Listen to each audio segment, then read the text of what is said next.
gone into... Oh, okay. I think we're on. Yeah. Yep. Good, good. Okay, hello. Shall we get on the way? Can we just very quickly go around and it's just names and just help me to locate, okay, where you are. Do you want to, Marie? Do you want... My name's Marie Huxtable and I'm a research fellow with Cumbria University and I live and work out of Bath through Skype and other things. Okay. Elsie Olin, Secondary Language Arts, University of Central Florida, Orlando. Great. I'm Gladys Sternberg from Mount Royal University, Calgary, Alberta, Canada. Karen Ranganathan, Faculty of Education, UBC, in Canada as well. Megan Farnsworth at Southern Oregon University, and I'm in special education. Bethany Burke, Northern Michigan University, and I'm in educational leadership.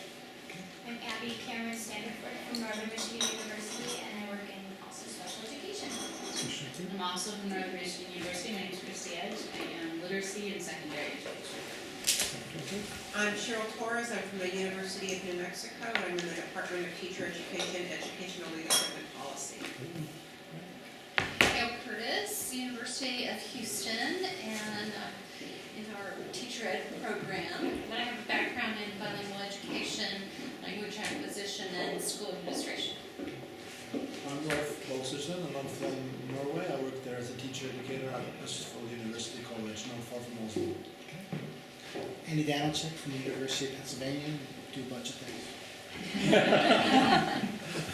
We're just going around just to introduce and locate the place. Yeah. Okay, Todd Hawley, Kent State University, beautiful Kent, Ohio.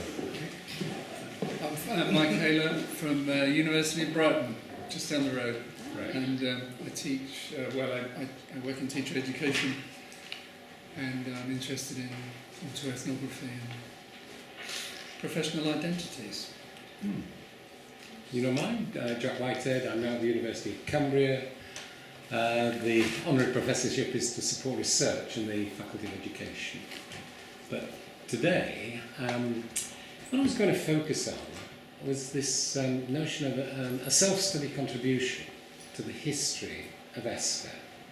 And it was prompted by Marilyn Hamilton's account of last year's AERA, a history of Esther. And when I read this document here, it was saying that we've all got a contribution to make to our history. And I felt, okay, I'll take that and I'll just reflect on this kind of lifetime of engagement with the self-study, because mine started in 1976 and it was so noticeable in terms of my own classroom practice and what I was doing to try to improve it. But I'm just curious, before I just come up with some of the ideas that I think have contributed historically, it's just that question that I really do like to ask about, it's almost like, why have you come? You know, it's that sense that some of you may have interests, issues, questions that you just like to pose at the beginning so that I can engage with them and just make sure that, I've tackled them. So is there anything that you want to just say at the beginning, either in terms of a question or something you're interested in, yeah? Well, thank you for providing us with this occasion. We are, in my faculty and myself, I'm new to self-study. And I was wondering if you could, as you talk about action research, establish the link or the similarities between action research and self-study. Yeah, sure. I'll do that first. Yeah. Any others that you're feeling you'd just like me to make sure that I cover? Is there anything else? Yes, Andrew. Connected to action research, practitioner research, and how that connects to...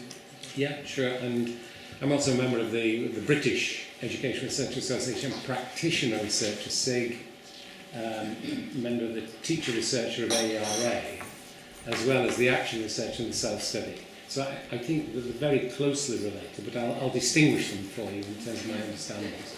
Is there anything else that you feel? Yes? I would love to hear your personal journey or something that you, as an aha or moment for you, why you have stayed in the field so long. Yes, till death do us part. Yeah, I'll just go through it and say what triggered it for me. And I'm sorry if my back is towards you. Oh, you're fine. Yeah, okay. It was what triggered it was I was studying educational theory at the London Institute of Education with the key philosophers of the day, who were called Paul Hurst and Richard Peters, and this was 68 to 70. And I started teaching in 1967. And they were telling me that educational theory was constituted by the philosophy, psychology, sociology and history of education.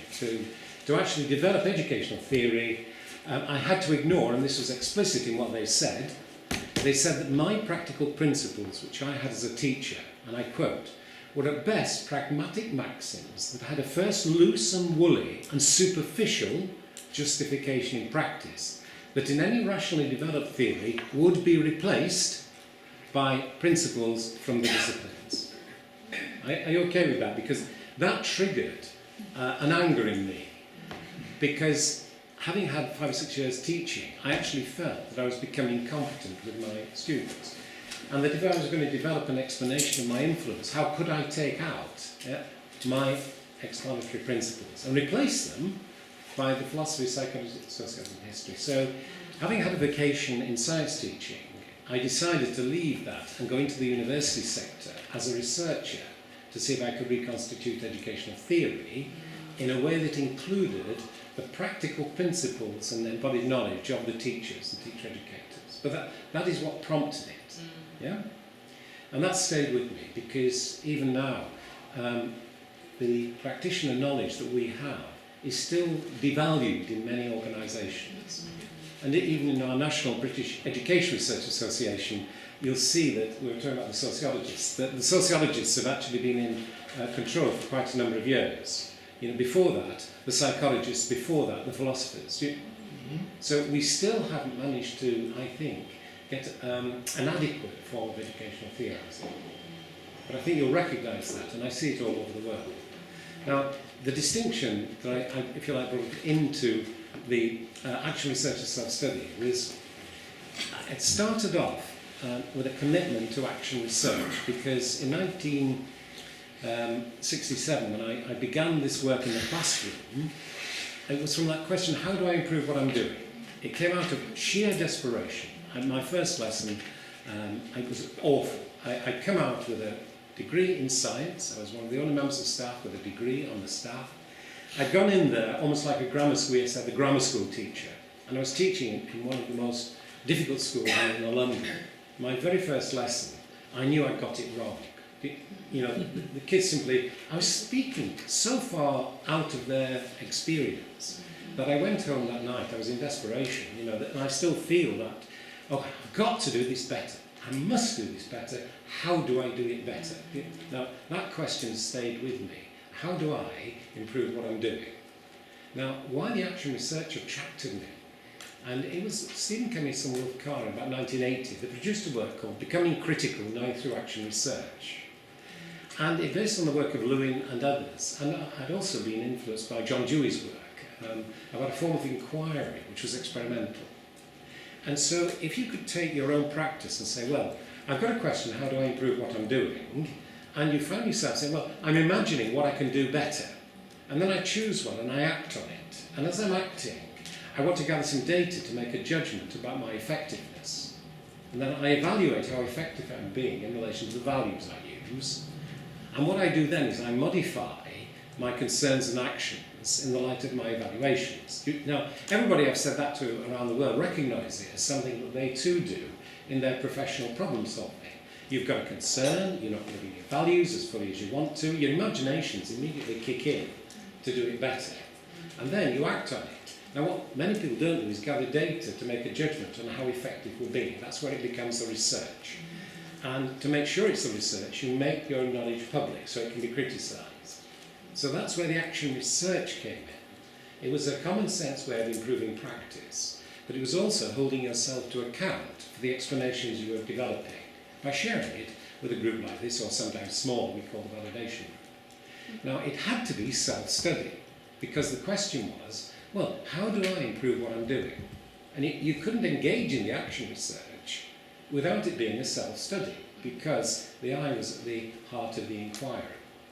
Now, the reason that the action research attracted me is it actually gave me quite a disciplined method, which I liked as a science educator, Because I could say, well, this is coming out of John Dewey's work, it's actually got a logic to it, it's disciplined, and you can follow me as I actually say, well, here are my values, this is why I'm concerned, I imagine, I act, I evaluate. And then I explain and offer you an explanation which has got evidence within it. So that's the distinction between grounding something in a self-study, because the eye has got to be there, but also integrating the action research as a systematic form of method that you can use in practical problem solving. Could I just ask you if that's clear, because you asked about that distinction between the self-study and, if you like, the action research? No, I think it is. I think there's still so much boundary crossing, I find, between both methodologies.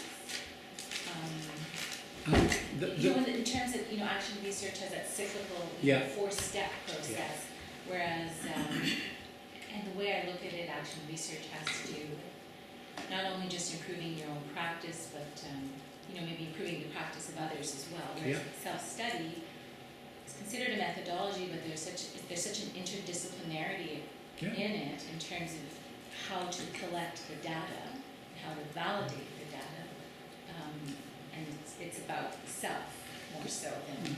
Very much, I think, and also I would bring in narrative inquiry, because I can't see how you can literally tell the story of your learning without narrative inquiry. Now, this guy Creswell, he had a lovely text about 5 methodological approaches, but he said you've got to choose between them. Yeah.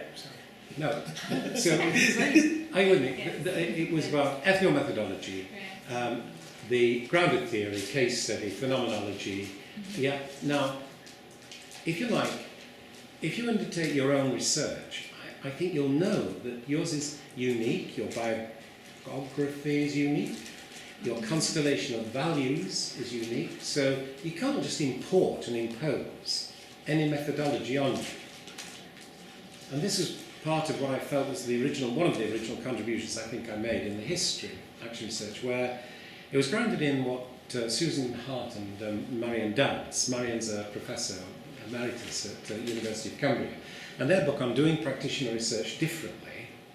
And again, the practitioner research was actually you as practitioner, as I, engaging in improving our practice. Now, they came up with a phrase they call methodological inventiveness, and it stressed the importance of each of us working on an appropriate methodology that emerged in the course of our inquiry.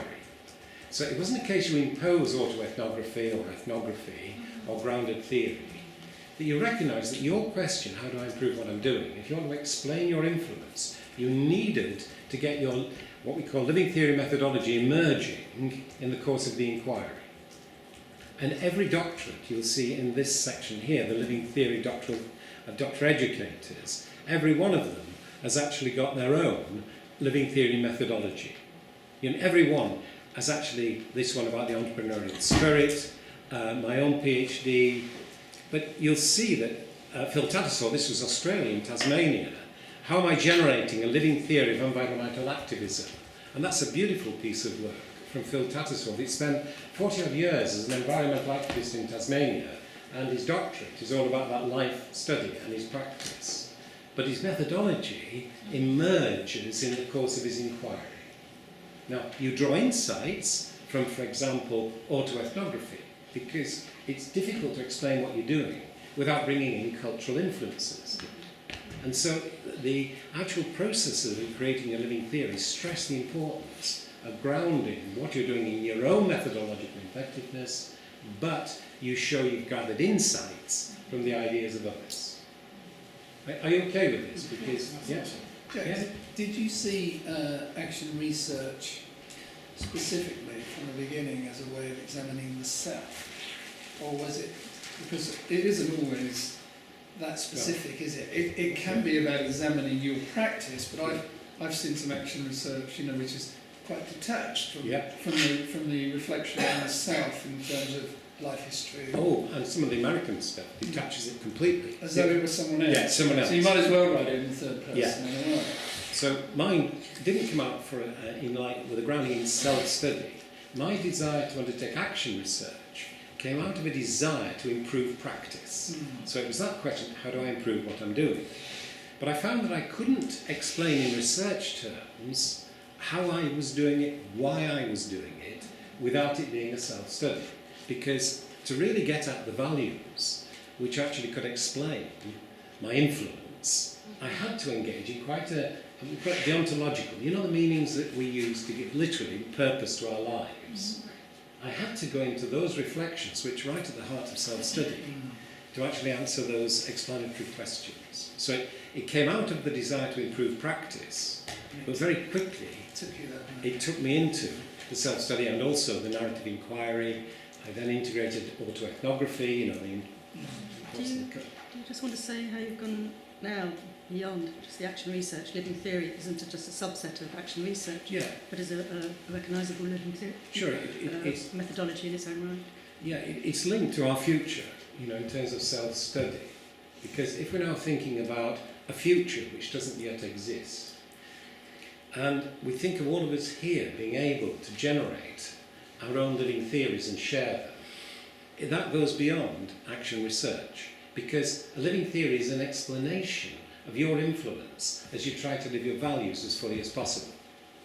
Yeah? Does the lens of self-study, I know it's big and complex, does that come from a specific cultural lens or a specific cultural tradition? Well, it does in the sense that if you, its genesis, for example, as an international movement, you can actually trace it to the genesis that the American Education Research Association was setting up the self-study SIG in 1993. So it was first mooted in 1992. It only became formalised in 1993. Right. So you can see in 21 years, you can say, well, that was its genesis. Up to that point, there really wasn't much publication. 95, there was a journal, the Canadian Journal of Teacher Education, had a special issue on self-study and living educational theory. Now, you can plot through some of these publications which show you how this has developed. And it's actually gone globally. Right. So you can see that, a bit like action research, Wilf Carr, Stephen Kemmis in Deakin University, Australia, they were both very active there. You look at the self-study movement and you look at what came out of America, but actually then, John Loffrand and others took it over to Australia. Right. And you can see how with the Studying Teacher Education, the journal, Right. I was just curious about self-inquiry in a big picture. Is that pretty much internationally recognized? well, the reason, it's actually quite different. If you go, for example, and this is so important, I think, for all of us. If you go and look at China, Japan, you look at, for example, one of my researchers typified herself as an East Asian woman, and she was in Singapore. She came over to the UK to study with me, and she typified me as the white male academic. So her master's, which I've got on here, shows how an East Asian woman actually engages with a sense of self, which is so different to the Western academic tradition. Now, it's a relational sense of self that Maria in the previous session was talking about, like Ubuntu in South Africa. I am because we are, but literally we are because I am. Now, in Japanese culture and Chinese culture, the notion of self-study is very difficult, because I was giving a keynote at this huge auditorium in Japan, and my translator, on the way to the actual podium, because I was explaining how I as a living contradiction was vital, right? So, now you will get this right, won't you? I was saying to my Jap, he said, which of the 16 meanings of I do you want me to bring in? Now, you can imagine me going to a podium and suddenly, you know, the recognition that what I've taken for granted, you know, the I is actually so central for the Western, and yet here was he saying, look, we've got 16 different meanings of I, so if you try to do this work in Japan, you immediately, within a cultural context, which you've really got to take account, it's like Ubuntu in South Africa, and it's really well worth trying to get on the inside, I think, of some of these very different cultural meanings. Would you see, Jack, just to pick up on that question, sorry, some of the antecedents of that more in the West of self-study in things like anthropology and the Chicago School and waves of that, you know, autoethnography emerging in the late 70s. I wonder, although they're not specifically related to education and teaching and teacher education. Yeah, the really important, the thing that you've got to remember, if you take one of the exciting developments, is autoethnography, as distinct from ethnography. Because it allows you to place your individual eye within the inquiry, and yet it still gives dominance to the cultural in relation to the explanation. Of So- independence. Of an independent eye. Yeah. Yeah. You know, so all of those, like the anthropology, you look at the different contexts. And the prominence of the researcher as part of the narrative, like I think of Clifford Geertz. Yeah. Like that. Yeah. And again, the important thing is, I think, to show how you're drawing insights from those antecedents. So in your own living theory, which is unique to you, you can demonstrate, and it will be unique to you, how you've drawn really important insights for you. I mean, mine, for example, Paul Tillich, who was a theologian, now I'm as a humanist, but I could draw insights from his amazing statement about the power of being itself. He said the power of being grasped. It was the state of being grasped by the power of being itself. Now, he was doing it from a religious point of view. When I looked at my videotapes, even now as I'm speaking with you, again, you are evoking energy. And I'm feeling this power simply by the fact you're asking me really important questions for me. Am I making, again, sense here? And that's why I love the visual, because with having the video camera at the moment, I'll be able to put side by side with the text that you've got here, the actual presentation today, and what I do is I write a bit of a narrative around the video, linked with the text, basically to show there are so many things missing from this text that bring in something I'm hoping you'll all explore, which is your own embodied knowledge, the passion that you hold for what you're doing. And that was just one of the ideas that I brought into self-study, and it came out of this idea of we're all living contradictions. Now, I don't know if this appeals to you as an idea, but what I found, I videotaped my classroom. The inspectors gave me one of 3 cameras in London, and that was in 1972. And the very first thing I did was turn it on myself in the classroom. And I thought I got inquiry learning going. You know, I got put money on it, that my kids were asking questions which I was taking seriously. To see myself, it was a moment of deep embarrassment that I could see that I was giving the children every question. There wasn't one question that they actually asked themselves. I was doing it subtly, but that was a tremendous shock. I could see myself as a living contradiction. The I in my question, how do I improve what I'm doing, held both the value of inquiry learning and its negation at the same time. Now, that sense of existing as a living contradiction was very powerful for me, and the Soviet logician, Ilyenko, in 1977, published a book called Dialectical Logic, and he asked this question: if an object exists as a living contradiction, what must the thought be? And that is, he said, statement about what must the thought be that expresses it? Now, the significance of that question is that Aristotle and Plato, 2,500 years ago, literally had a battle for control of the academy. Aristotle said, you've got to eliminate contradictions from correct thought. Everything must be either A or not A. Are you okay with this? Now, Plato, Dialogues on Poetic Inspiration, through the words of Socrates, on Phaedrus, on love, said we've got 2 ways of coming to know. We break things down, we put things together, not after the manner of a bundling carbon. He said, those that can hold both the one and the many, I call dialecticians, and I walk as in the path of a god. Yeah? So it held that one and the many. Do you see? Mm-hmm. Now, actually, Aristotle gained control of the academy, which we have all been subjected to. That all of your academic papers, I'll guarantee, have had to eliminate contradictions from correct thought, because that's the way in which theory is constituted. In your lives, as you engage with education, I'll guarantee that you go home almost nightly feeling, oh, I've got to do this better. You know, that sense of not living your values as fully as possible. So we've got a problem in theory. So that was something I brought into the academy, and actually my own doctorate established that sense of living contradiction. That you could have living contradiction. The videos have helped enormously to show these tensions.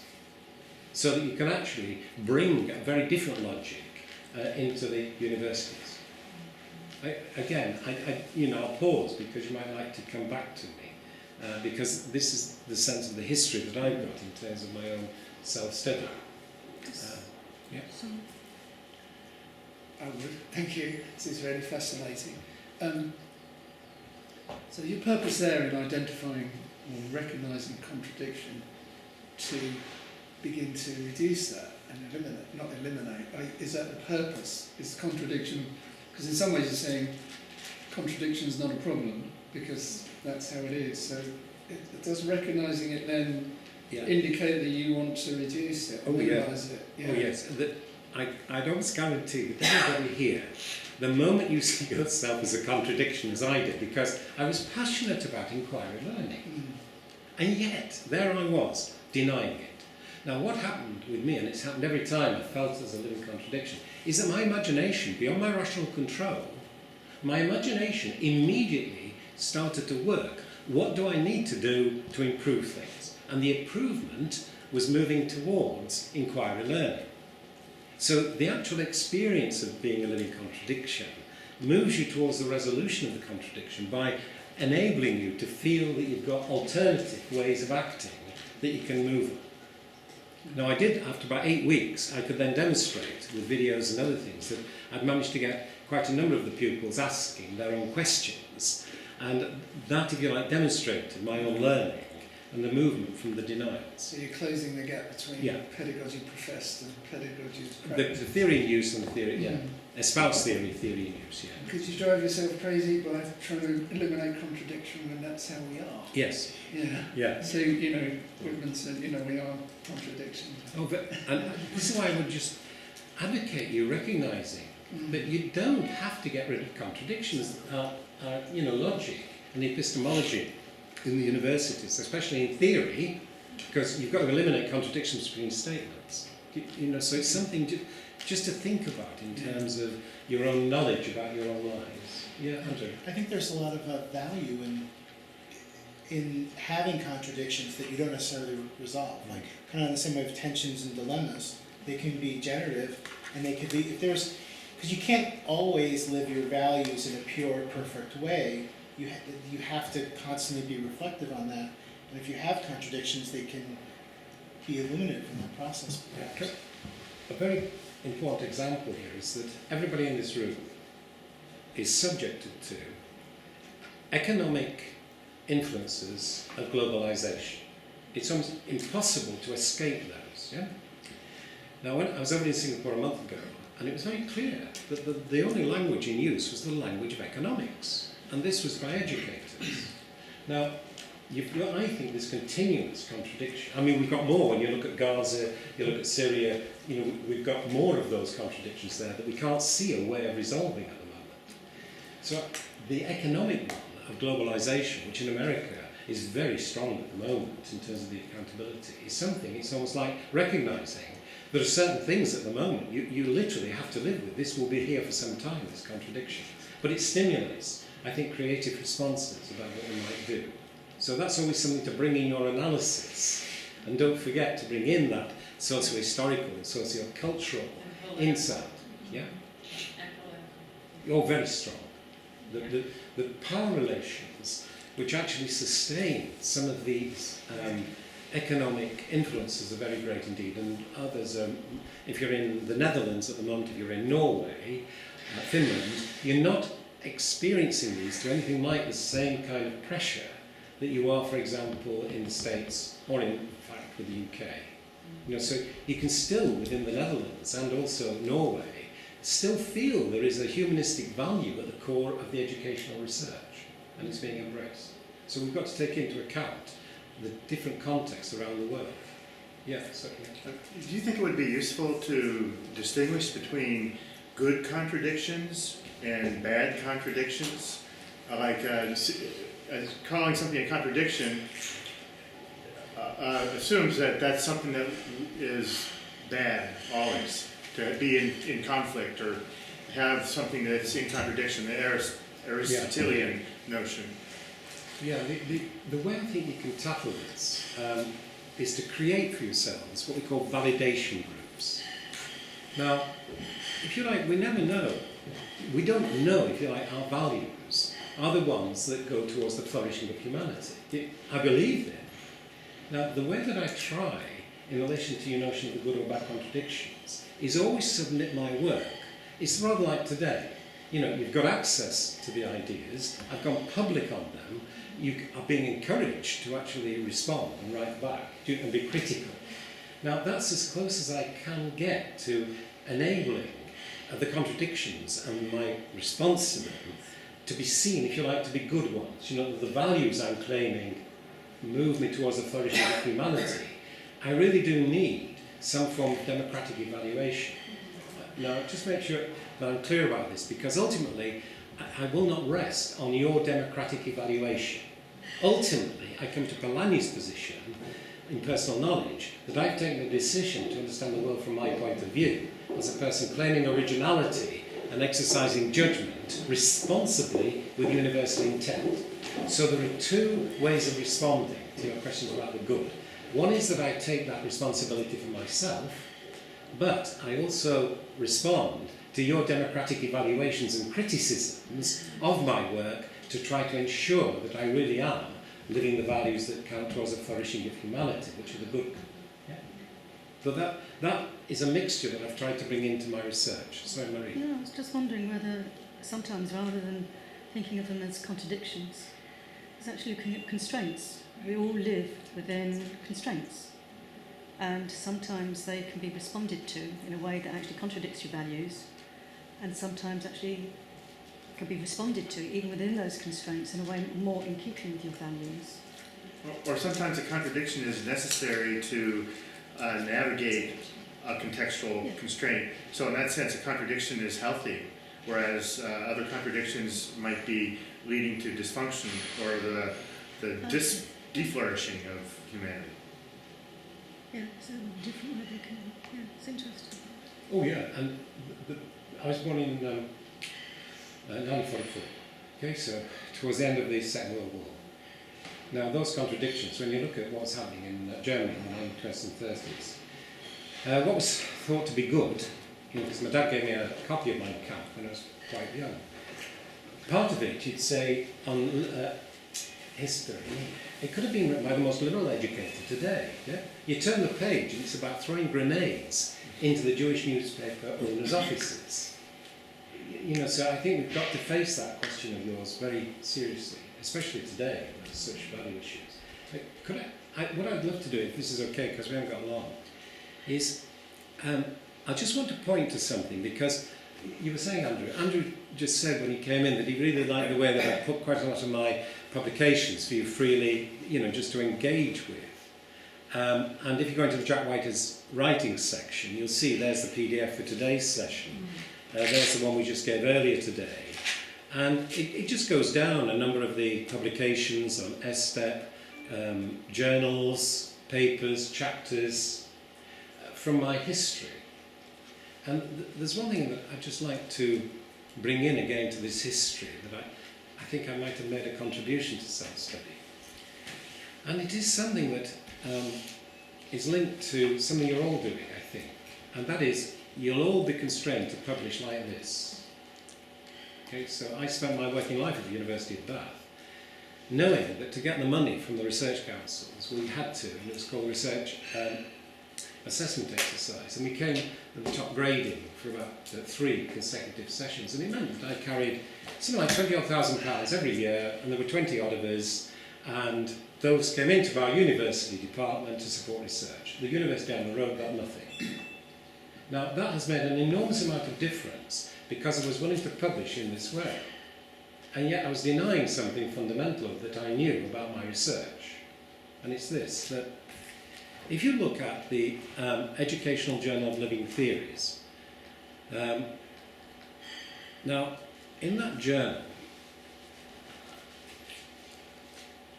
we've got, if you go into my actionresearch.net and you go into there, the Educational Journal of Living Theories, you just browse down to the archive, you'll see what we're saying about living theories. There are ways of presenting and submitting. And we've got our current issue and our archive, which you can, as I say, all of these are freely available. And you can just get into the archive. One of the ones I particularly like is last December's issue. You'll see multimedia texts. How can I improve my communication? And that was a lovely piece of work on enhanced motivation. Now, if you go into these, you'll see videos that you can just access. They're all on YouTube.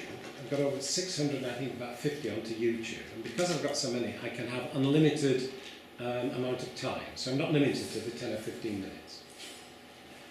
Now, the thing that I would like you to think about is whether my claim that every one of you could bring in to self-study a very different form of representation.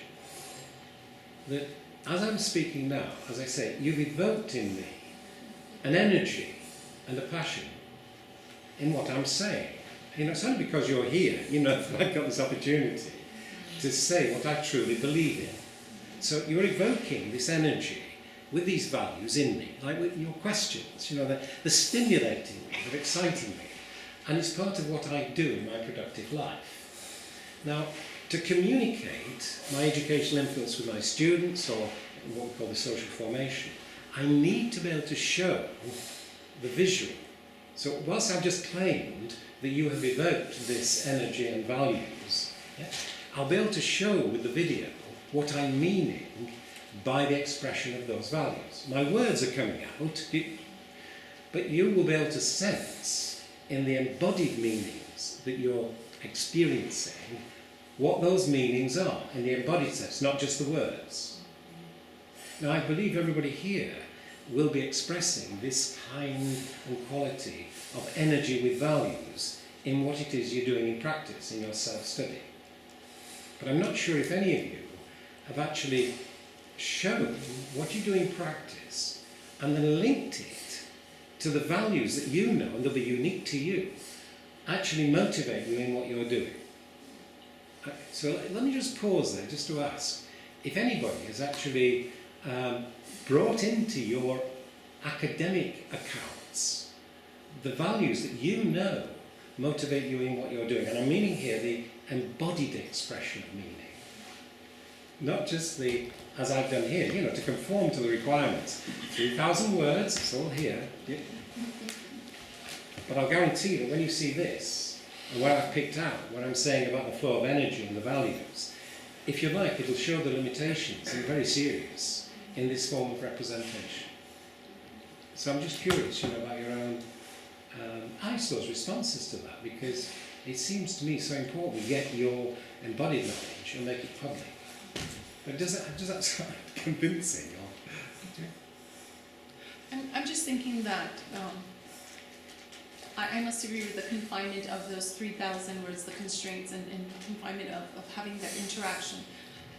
So would you consider the opportunity that we're having in this dialogic interaction as something that builds up beyond the constraint, surpasses the constraint that we have with 3,000 words, even though it's not doing the narrative process that you're going through with film, words, texts, and having our embodied experiences here? I do. Well, you see, this is on me, because ethically, we haven't checked with you that we could bring you in.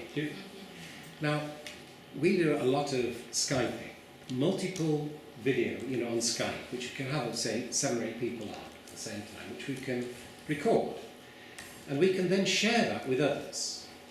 Now, what we haven't been able to do, I think, is connect with self-study groups around the world with a pooling of energy that actually allows us to develop this sense of communion together. You know, we have it whilst we're here, but it's very difficult to sustain. Now, that's where I think we've got a lot of work to do. You know, so that the excitement, if you like, it's a remembering, but it's also a connection that is sustained. So, I was just going to say, I think I understand where you're going and appreciate the fact that there's interest in looking at different representations of academic discourse, but we're all limited by these traditional stalwart parameters in terms of our career progression, particularly for emergent or new scholars. We can't afford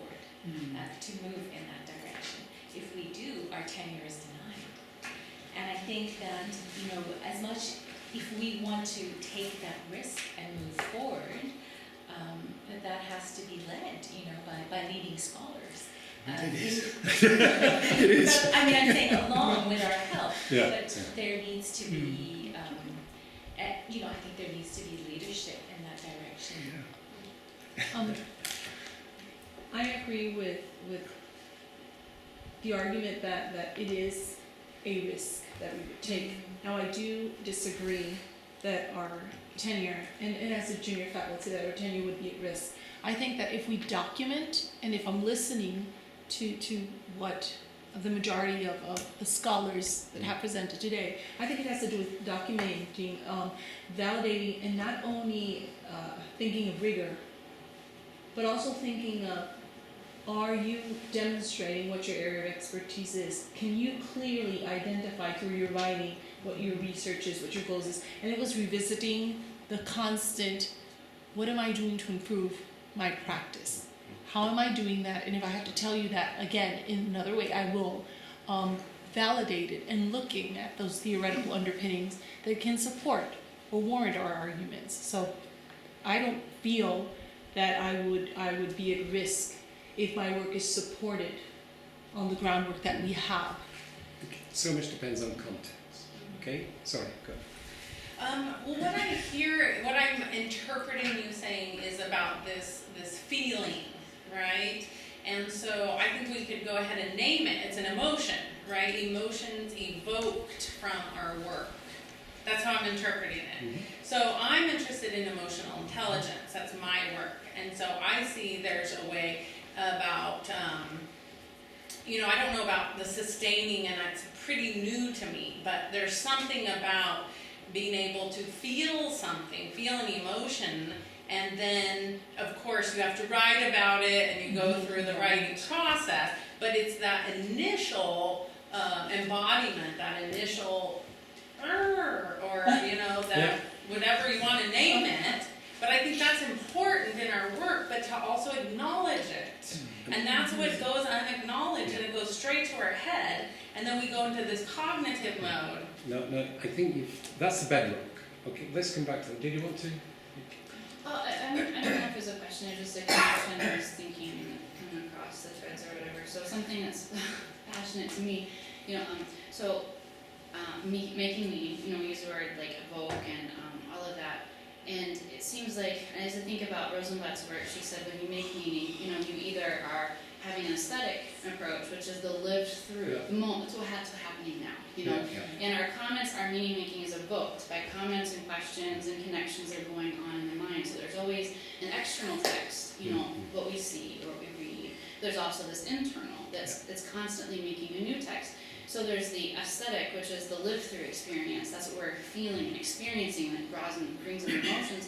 And then there's the not the aesthetic, but the efference, right? Which is what gets into print. That's the takeaway. You know, it's a different approach to knowledge. And I think that we have to be, my personal 2 cents off the top of my head, is to be able to appreciate both. And it seems like your work is creating space to be able to appreciate the lived-through experience, the evoked meaning making in process, which is what we all live. We're constantly in a state of meaning making. At least I hope. I think I don't speak for everybody, but you know, I mean that's what it is. We refine our past knowledge in light of the moment and reflecting, and at least that's why I want to live. You know, but it was just a connection. That's all. There's a phrase that you use in living theory research, which I really like, that your values are clarified as they emerge through your research. So rather than just the emotions, it's actually what is it that gives meaning and purpose to my life, and how do I recognise that? So rather than saying my values are social justice, whatever, and how do I apply those, it's actually in researching what it is that I'm doing with that lived experience. How can I recognise what are the values actually that are underpinning, and how do I actually start to name those in a way? And that very much then is what your living theory account is the clarification and the articulation. And before we just go and come to you, it's just that if you get on to Pat Darcy's PhD, okay, Now, she took the notion, Rosenblatt's, with the efferent response, the aesthetically engaged and appreciative response. And the whole doctoral thesis is a living theory, integrating that theory.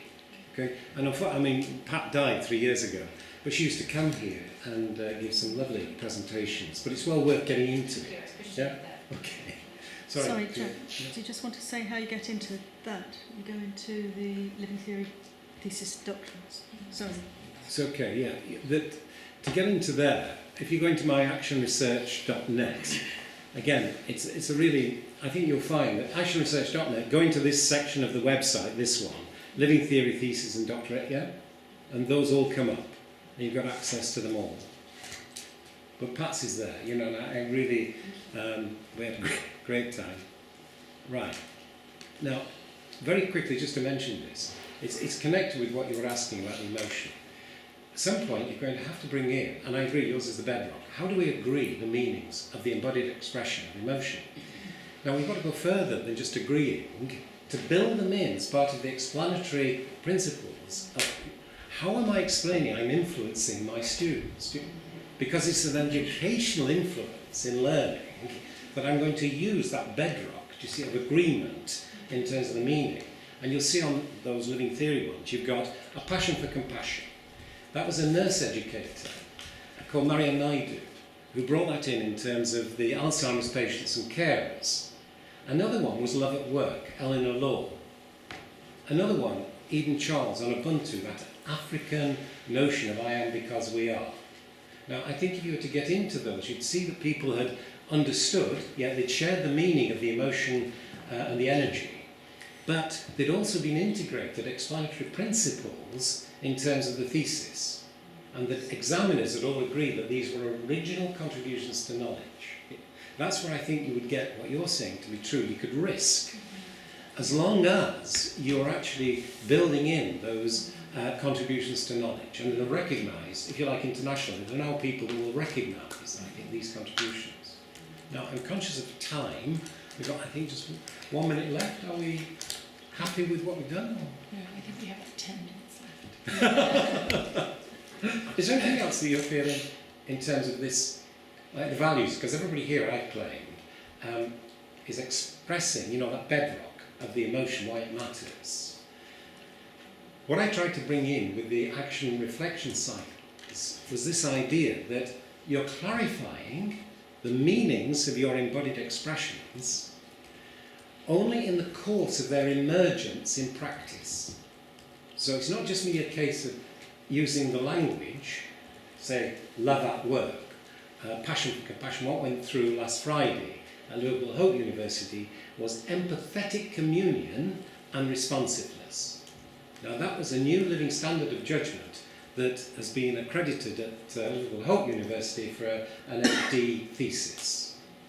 Now, I think you get an intuition about what is being meant by empathetic communion and literally and responsiveness. So it was actually not just the communion, the immediacy, but also showing the responsiveness over time and the narratives. And it's a beautiful piece of work. I hope to have it on the web in about 4 weeks. And the chapter 5, I think you'll be, it's blown my mind about the narratives.